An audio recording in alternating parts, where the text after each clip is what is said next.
So just recently, Wizards closed the survey for Unearthed Arcana 7 for the 5.5 playtest, and then out of nowhere, they just suddenly released a brand new Unearthed Arcana immediately after the survey closed, which caught everybody off guard. I mean, normally it takes them like at least a month before they release these things after the last one finishes their survey, but they literally dropped this one like hours, if not minutes, after the last survey closed.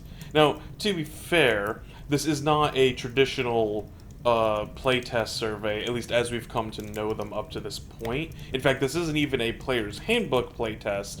This is a Dungeon Master's Guide playtest, and thus this features some interesting new systems, including there are changes to cantrips, of course, which I'll get into towards the end of the video, but the main standout new feature is this Bastion system, which caught everybody off guard.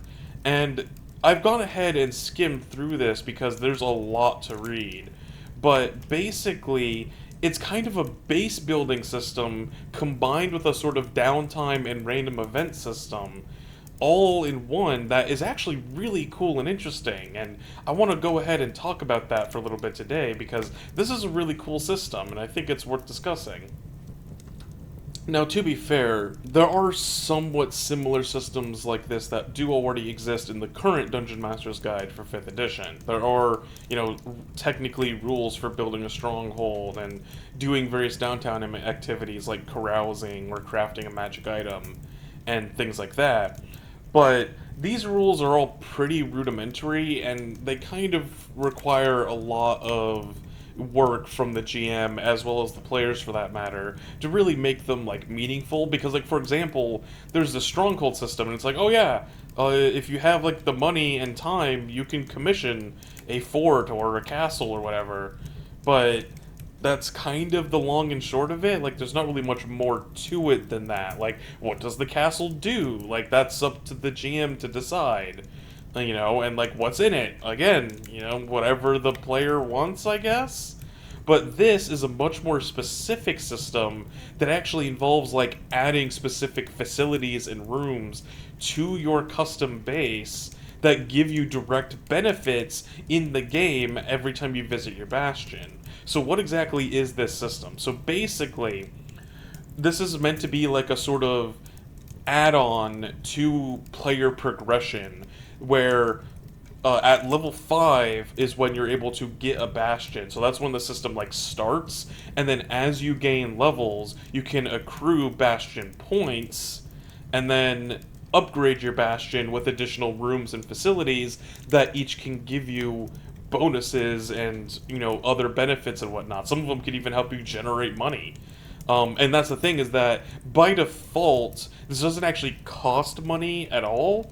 As they actually mention it in these design notes here, that it's not about like buying a castle because you got a ton of money. It's meant to be more of like a reputation style system where like by level 5, chances are your party has started to at least establish themselves on a local level.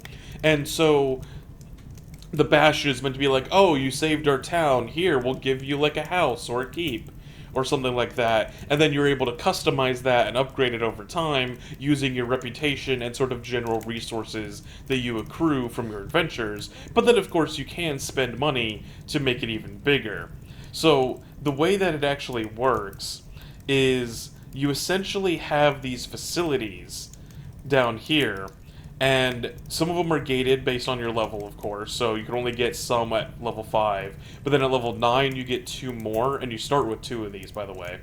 And then at level 13 and 17 you also get another one there.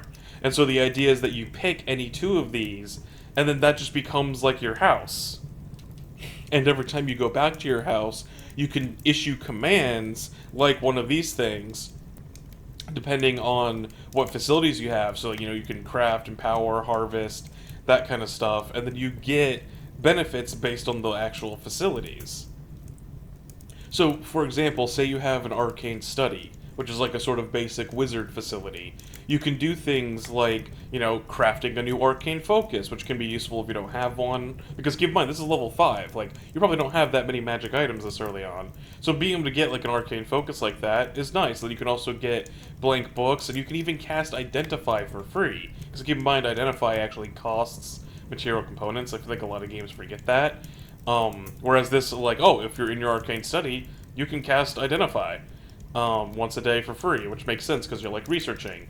And then, like, a higher level version of this is the Archive, which is essentially like a library. And then you can have, like, rare books, like the Bigby's Handy Arcana Codex, because goddamn it, of course it would be called that.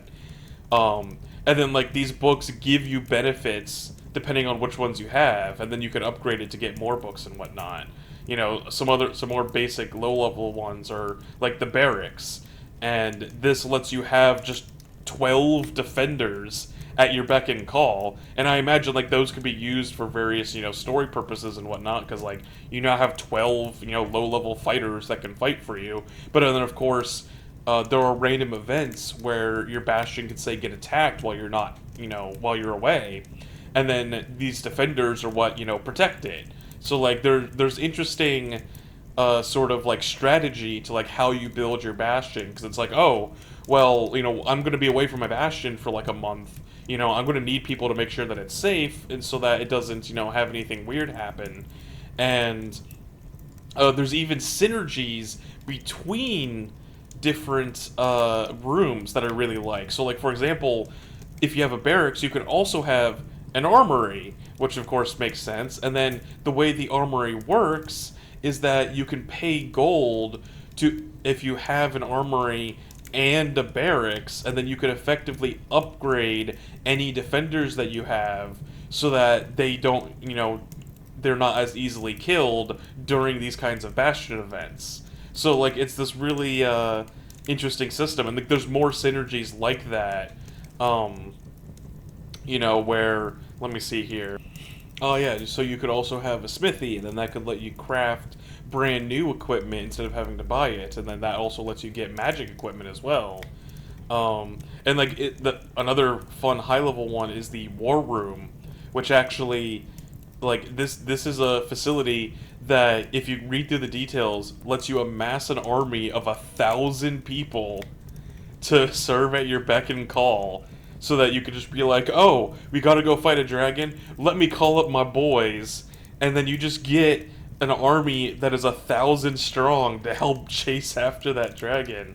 Like, there's just some really cool things, and, like, that's what's kind of cool about this, because if you've watched my videos, you know that I harp on the Martial Caster Divide a lot, and this actually gives some interesting features for martial characters and the like, that let them kind of stand out a little bit more. Because, like, a common method that some DMs like to use to try and, make up for the weaknesses that martial characters have is to give them things like more of a reputation and more ability to, like, recruit followers and people to help them with their cause so that they can get power in numbers. And now with the Bastion system, sure, it's a high-level ability, but the idea is that this is a mechanical way to represent that. So it's like, oh, yeah, like, this guy's a level 17 fighter. Yeah, he's able to rally people to his cause. Like, there's lots of really cool things that you can do with this system.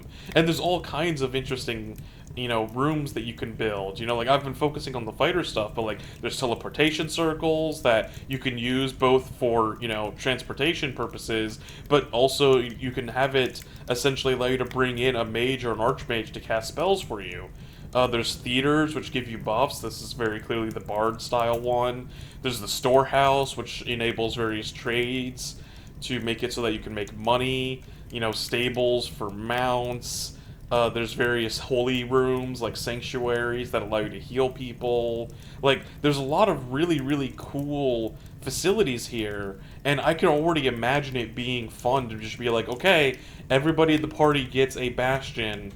Feel free to, like, spend your downtime, between sessions, designing, like, what your custom little house looks like. And yeah, the houses aren't that big. Like I said, you only get 2 of these rooms at a time, and these rooms range in size from 2 squares by 2 squares to 6 squares by 6.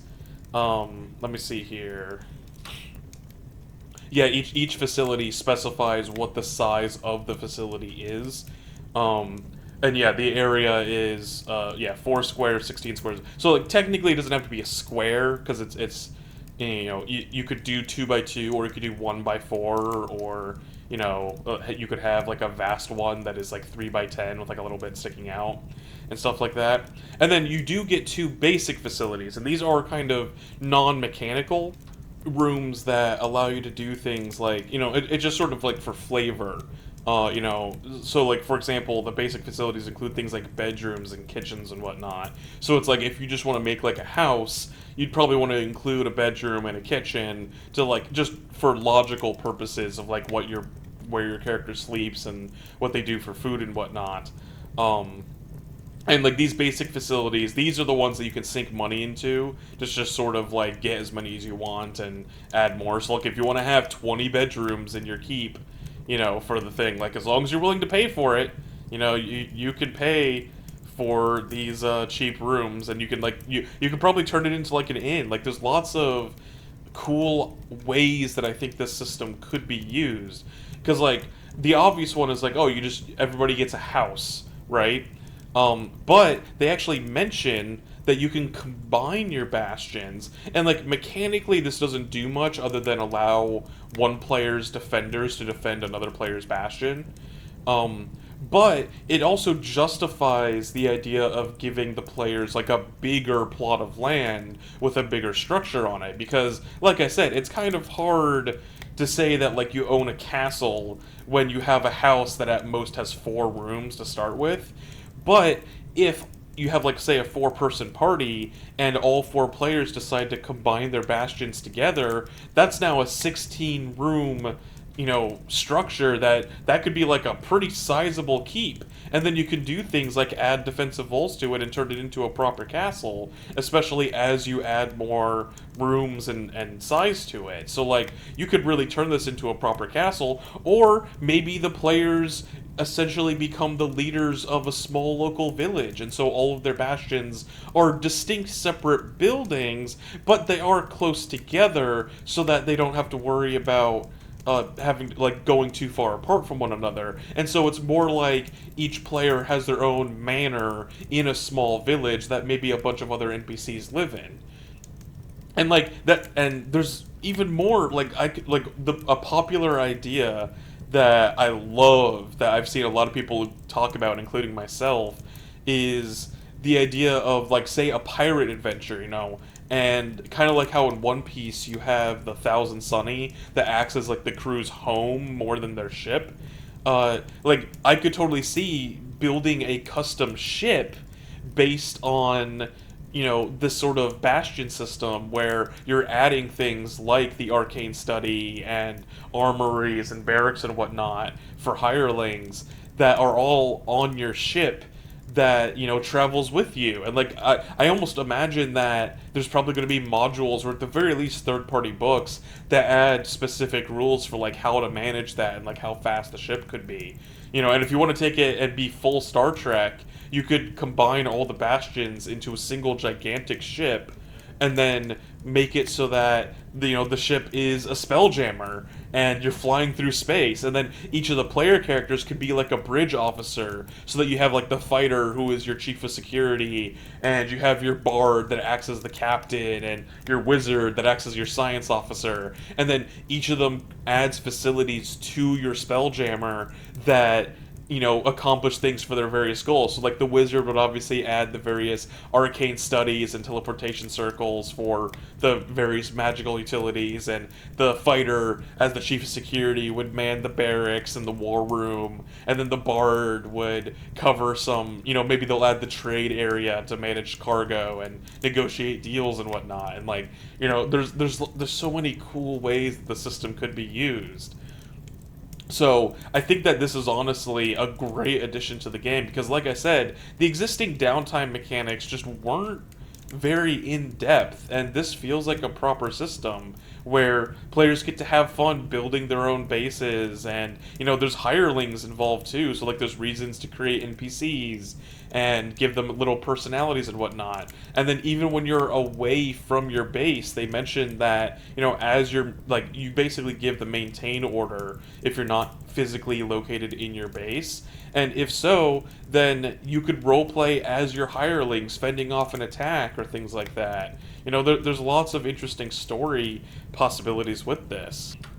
Especially when you take into account the event system, which is basically whenever you're away from your keep, you roll a d20 and then you get a random event, which can include things like your Bastion getting attacked, like I mentioned earlier, and then you have to have defenders defend it, and then if they don't, then your Bastion basically takes damage and you lose the ability to use certain facilities. But you can also get other things, like maybe you oust a criminal from among your midst, and then you can either bail them out or replace them with a new one, and then that can lead to an entire story hook for like a mini arc in a campaign. Like, do you want to maybe instead of paying the bounty, you go, oh, maybe we need to go rescue him, and like, or he's been wrongly accused, or like, there's a lot of different ways you could take it. And of course, there's positive events too, like friendly visitors, where it's like, oh, a local trade guild is looking to use your facilities to repair their wagon wheels, or things like that. Or you just have some of your hirelings get kidnapped, or maybe there's refugees. Like, there's just so many cool ways that you could use the system. Now, to be fair, this isn't without criticism. I do have some critiques for this system. For one, having the Bastion events on the D20 kind of limits how many you can do. Like, there are some good ones here, but I feel like it would make more sense to make this a D percentile, so that you could have a lot more room to keep adding more and more events. That way you can just keep expanding the system a little bit more. Another one is that the Bastions, that they are, I think it'd be very fun to build a Bastion. I don't know how fun it would be to maintain it, though, simply because there's not a ton of choices to be made. So, like, for example, if we go back up to the top, there's a system where you get Bastion points. And you get Bastion points from every facility in your Bastion. And each facility generates different amounts depending on your level. And they could do various other things. And then the way that you spend those Bastion points is you can get some cool features. Like, this actually includes a method of getting magic items every time you level, which I think is a really nice system. Now, to be fair, I don't know why it necessarily is limited to only when you level you're able to get these magic items. I feel like it would make sense to just let people spend Bastion points to get magic items if they want to get them. But, I mean, I guess I kind of understand that they don't want people to flood themselves with magic items. But, I mean, you can only get common and uncommon items to start with, and even when you get to the rare items, it costs a lot of Bastion points. For reference, you only get somewhere around, like, 30 to 40 Bastion points a level based on the math that they provide. So, like, you have to really save up your points in order to get this. And to be fair, you get more as you increase in level. Like, when you get to level 9, that effectively doubles. But yeah, so but the Bastion points only have like a handful of uses, which are getting magic items, spreading word of your good deeds, which is kind of hilarious, but all it really does is give you advantage on charisma checks within a certain radius of your Bastion, which is a nice feature. But, like, that's kind of the only two things, because the third thing that you can use Bastion points on are coming back from the dead, which, I mean, obviously that's going to be useful to be able to not die. Having a general means of, coming back from the dead is always going to be appreciated. But it's not something that you can really actively use. And then, like I said, like, the advantage on charisma checks, I feel like it's going to be kind of situational. So, like, the only real benefit to Bastion points is that you can spend them on gaining magic items. And, like, that I like magic items. I like that it's a method of getting magic items, but I feel like there should be more that you can spend Bastion points on in order to get something else. Like maybe they could make it so that you can spend Bastion points to upgrade certain rooms and whatnot, so that you don't have to necessarily worry about the monetary aspect of it. That way, even if a GM wants to keep the amount of gold the party has relatively low, they could still use Bastion points as a means of upgrading their Bastion without needing to worry about, like, oh, well, I need to save up 5,000 gold to upgrade my archives or whatever. So, like, that would at least be something nice that would be able to spend Bastion points on. And even if it was also a way to upgrade basic facilities as well, that would be a nice feature as well. And then in terms of actually managing your Bastion, so like I said, you give orders to your Bastion, and then each room has a specific order that it's capable of. So, like, the study is a craft, the armory is a trade, the barracks is a recruit, that kind of thing. But the way it currently works, at least from what I understand, is that whenever the character is outside of their Bastion, so like they're out doing an adventure, all that you do is the maintain order, and that applies to all of your facilities. And then you get basically less Bastion points, and you're not able to activate any kind of special effects. But that's the trade-off for not being in your Bastion. But then when you're in your Bastion, you can seemingly activate all of your facilities. So I guess, like, that's the thing, is that there's not really much choice to be made, because you're able to, like, if you have, say, a barracks and a garden in your Bastion, then you can recruit and harvest every time you're physically in your Bastion, which is like, that means there's not really any choice to be made, because, like, it's always, like, why would you ever not do both, So, as a result, I feel like if there was, like, more choices of, like, how to actually manage your Bastion, that might make it a little bit more interesting. One idea I kind of like that they kind of do for some of the facilities is sort of letting you specialize by, like, oh, if you spend your downtime with a facility, then you can enhance that facility's output. So, like, for example, the scriptorium is a basic, writing facility, which you can use to craft, like, books and commission paperwork and whatnot. But you can also use it to craft scrolls, like magical scrolls. However, if you have just hirelings crafting the scrolls, then they're unable to craft as high level of a scroll as you are. So you're incentivized to physically assist the facility yourself in order to craft these high level scrolls.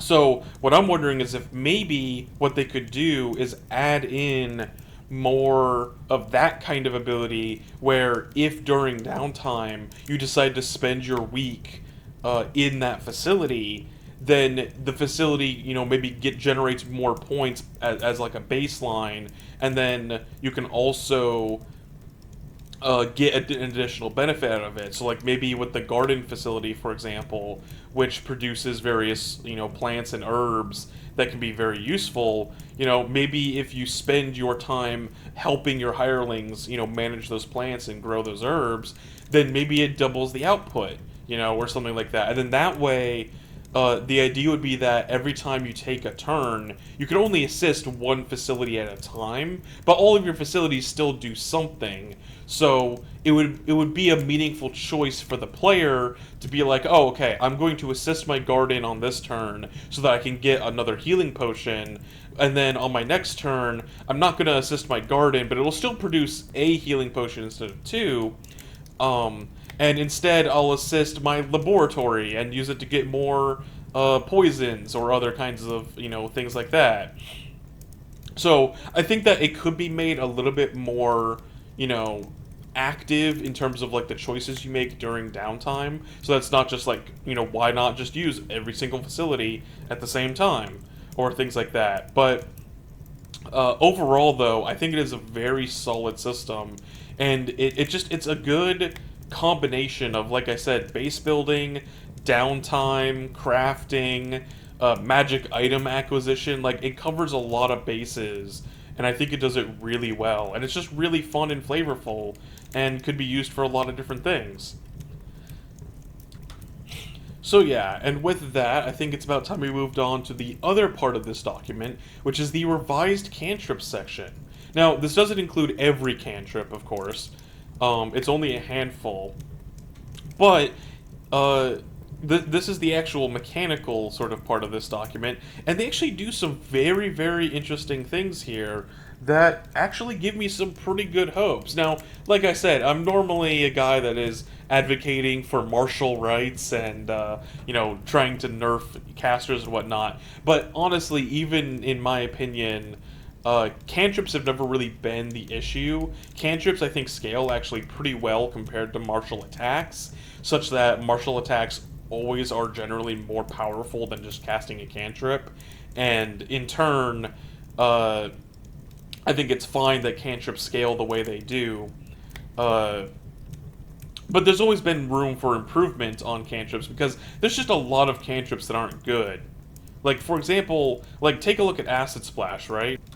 In the current version, Acid Splash has always been kind of a really awkward cantrip because it's able to hit multiple people, but it's very weird in how it's like instead of it being like a simple AoE or something, it's you have to choose two people that are within 5 feet of each other, and then the targets must succeed on a dex save or take damage. And like that's always been weird, and because of how it's two targets, like it didn't work with Twin Spell and things like that. Now though, it's actually an AoE, which I think is really interesting. Like, it's a proper AoE, where it's a 5-foot radius sphere. So, like, obviously, if you want to hit multiple people, you still gotta have them be next to each other, but it's a lot less finicky, and it has the potential to hit up to 4 people at the same time if they're all grouped together close enough. And, like, that just makes a lot more sense to me. Chill Touch is another one that got changed, because famously, in the current version of Chill Touch, despite it being called Chill Touch, it's a 120-foot range spell, which was always silly, so like either change the name or change the spell to make it, more congruous with itself, and so they decided to change the spell so that now it does more damage. It does D10s, and it still retains its main secondary benefit of preventing healing, which is always cool, but now it is in fact a melee spell attack. So, in many ways, I think it's kind of nerfed a little bit because it only went from, like, D8s to D10s, so that's barely a damage increase in exchange for losing out on 120 feet of range, but it at least makes sense now, flavor-wise, that it is actually, a touch spell instead of it being this weird ranged attack. Then, of course, there's the Friend spell, which, like, famously, the Friend spell was kind of not useful at all because, yes, it gives you advantage on charisma checks, but when the spell ends, the creature explicitly realizes you used magic and becomes hostile towards you, which means that unless you're specifically using it to do things like, say, scam somebody out of their money and then booking it immediately, like, everybody's going to be mad at you for using it. So it kind of makes sense to make it so that it no longer has that downside and it's more just a charm effect that you exude, more than anything else. And, it gives the charmed condition, which is, I think, also simpler to keep track of. So, like, Friends is actually, like, generally useful for charisma-based characters, which I think makes sense. Blade Ward, I think, has positive changes as well. Blade Ward is a interesting spell. It was actually pretty, like, it wasn't bad, especially with certain builds that focused more on their bonus action, like the Artillerist Artificer, who has bonus action turrets. So, like, they could use their main action to give themselves resistance to physical damage. But outside of those specific contexts, it was always kind of weird that like why would you give up your entire turn just to get resistance? Like it wasn't that useful. But now they've actually made it a reaction cantrip, so that now when somebody's hitting you with a melee attack, you can impose disadvantage on that. That's actually really interesting. I think some people are worried that's a bit overpowered because as a cantrip, you have infinite uses of it, and so you can every turn, every time somebody hits you with a melee attack, you can impose disadvantage on them. But there's a few things to keep in mind that I think keep its power level within reason. For one, it's important to keep in mind that its response to a creature targeting you with a melee attack, not after the attack gets rolled. The main reason why Silvery Barbs is so powerful is because it lets you cast a spell after the attack roll so that you can use it at maximum efficiency to always negate a potential hit or critical or whatever, like every time you cast it. Whereas this, you have to do it before the creature attacks you. So like the creature might have missed anyways, but you have to be careful, and you're using it on them regardless, just as extra insurance. On top of that, it only applies against a single attack. Like spells like Shield, Absorb Elements, all those things, especially Shield, which lasts until the start of your next turn. Like, that's way better than casting something like Blade Ward, but obviously those kinds of spells cost spell slots. So, Blade Ward has the advantage of being a cantrip, but it also only gives disadvantage. And of course, there's also the chance that it just doesn't work. Like the old version of Blade Ward, it gives you resistance, which means that at the very least, you're always going to reduce incoming damage. But with this, you could cast it as a reaction, and then they could just hit you anyways if they roll high enough. And then as a result, you've now burned your reaction and you're unable to do things like make attacks of opportunity. So, like, I think that it's useful. It's definitely going to be cast a lot because, like, especially on characters like Eldritch Knights and whatnot that are going to be frontline casters, like Paladins, stuff like that. Actually, I guess it's not a Paladin spell, but I'm sure they can get access to it. But yeah, like, characters like that are going to be on the front line with at least a hint of magic are definitely going to be casting this a lot. But it is a nice, interesting boon to those kinds of characters. Let's see here, what else did they change? So, Spare the Dying is really interesting to me, for a kind of subtle reason. So, Spare the Dying is mostly the same, although they did make it ranged. The current Spare the Dying is a touch spell, which means you have to physically go up and touch it, and then that's it. It doesn't scale at all, which is kind of iffy because when every other cantrip scales to some extent, by giving it more damage and whatnot, having no scaling at all as you get higher levels is kind of not great. So now it has a range and it scales, but the way it scales is by giving it more range, which I think is really interesting. Because normally, every other cantrip scales by giving you damage, and that's it. So, by now opening up the door for the design space of allowing cantrips to scale through means other than damage is, I think, really interesting. And it opens up the door for buffing other cantrips like that. Like, for example, my favorite cantrip is Mold Earth, right? Because, you could do a lot of things out of combat with it, and it lets you move 5-foot cubes of earth, which can allow you to do things like create cover or dig pits and whatnot. But it doesn't scale at all. So if they're willing to do these sort of non-traditional scaling methods, maybe they can make it so that spells like Mold Earth now scale by giving you additional 5-foot cubes of earth that you can move per casting of the spell. Suddenly, instead of it just being a single block of dirt, you're able to make a line of 4 blocks of dirt that is able to provide cover for your entire party at the start of a fight. And that could actually be a really interesting use of that spell that makes it more useful. And even already useful spells could maybe scale. Like maybe Mage Hand starts at only being able to carry 5 pounds, but then as you level up, Mage Hand can carry 10 pounds, and then 20 pounds, and then so on. Shillelagh actually also has a non-traditional scaling method now, where now it starts out by making your damage die a d8 on the club or quarterstaff that you're using, but as you increase in level, it becomes a d10, a d12, and then eventually 2d6. Which I think is really interesting as well. So I'm really looking forward to see if they use these sort of non-traditional scaling methods a lot more. But before we talk more about that, we do have to talk about the elephant in the room, which is True Strike. True Strike. Oh man, I'm kind of sad that they put this out of nowhere because I almost wanted to make an entire video somewhat inspired by True Strike.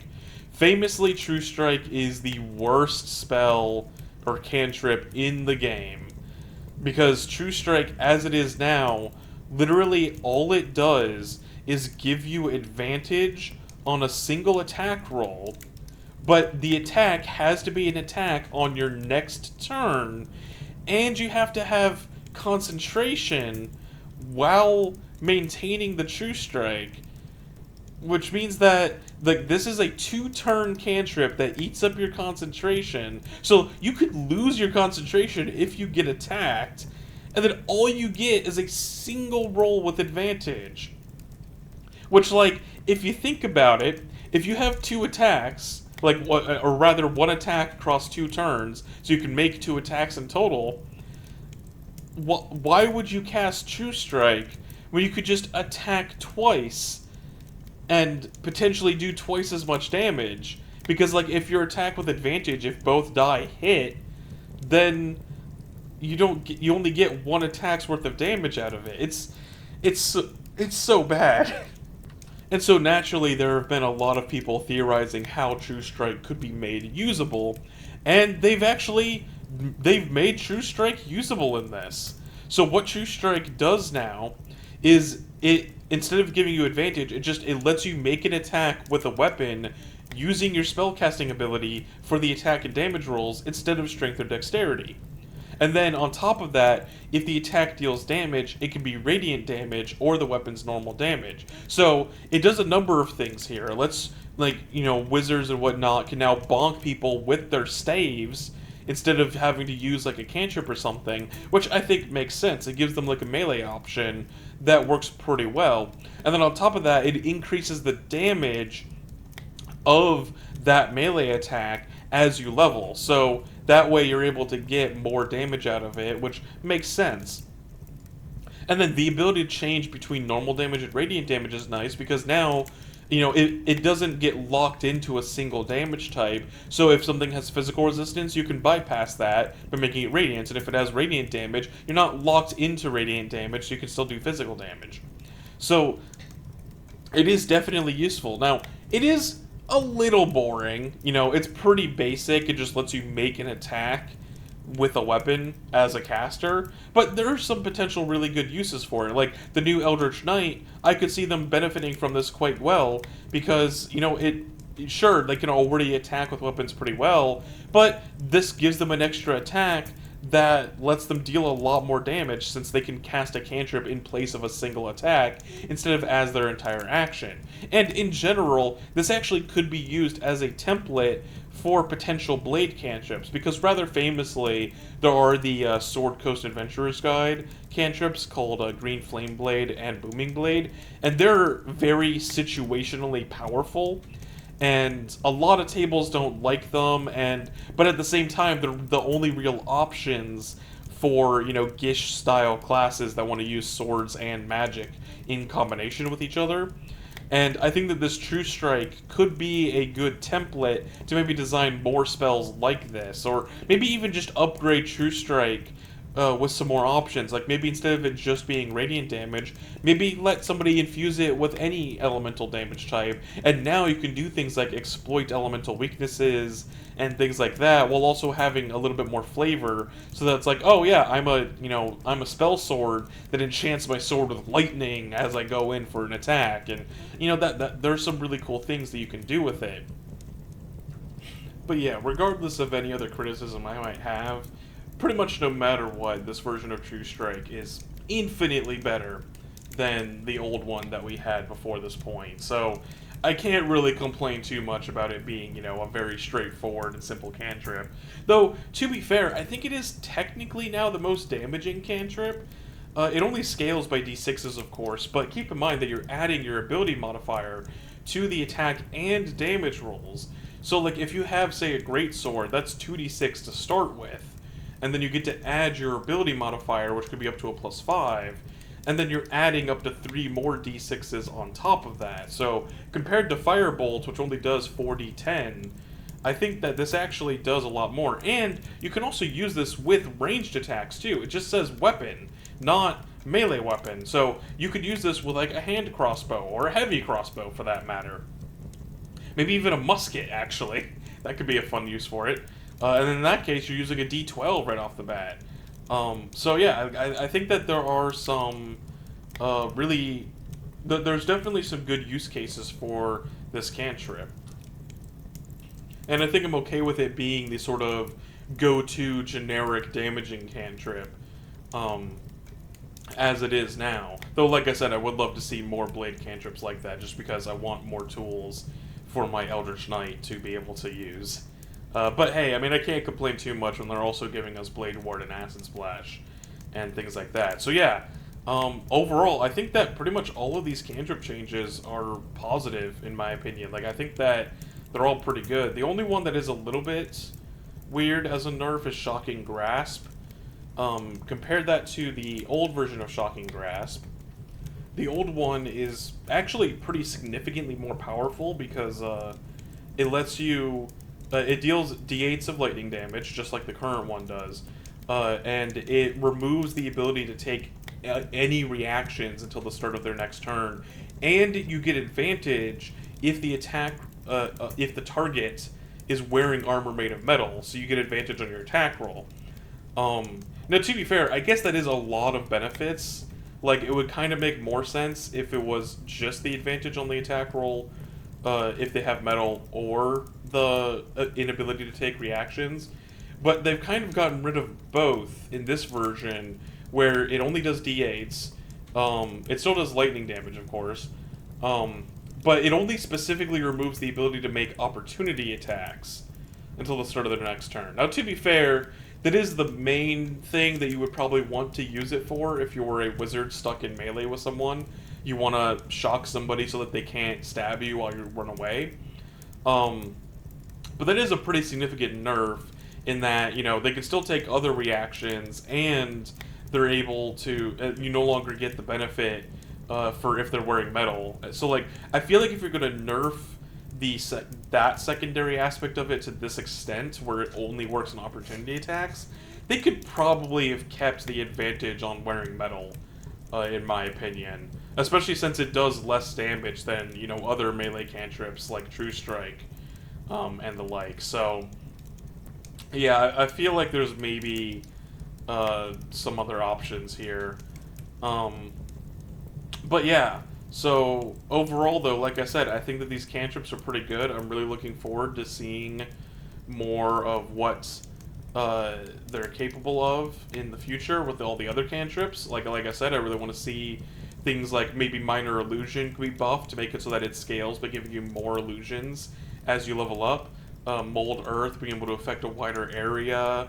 Hell, I could even see Blade Burst, or whatever it's called, Sword Burst, which is a sort of melee AoE cantrip. I could see that maybe being changed to like a Whirlwind sort of ability, where you get to use your weapon damage in place of, you know, just generic cantrip damage to hit everybody within 5 feet of you. Like, that could be a really cool version of that. That would also still be really good for, you know, the classes like Eldritch Knights and Blade Singers and stuff like that. So I'm really curious to see what they have in store for us in the future. And like I said, the Bastion system, it's all pretty good. So yeah, I think that that's going to do it for today's video. As usual, I'm always happy to continue the conversation down in the comments below. Let me know what you think of the Bastion system, or what kind of changes or modifications you think that they need to make to it. And, you know, do you like the new version of True Strike, or maybe do you think that they should be doing something else with it? Because I'll admit, it doesn't really feel as much like the classic version of True Strike anymore.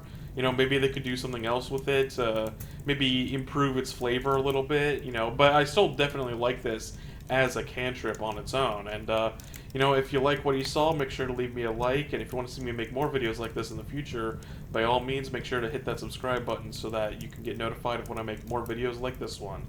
And until next time, I'll see you guys later.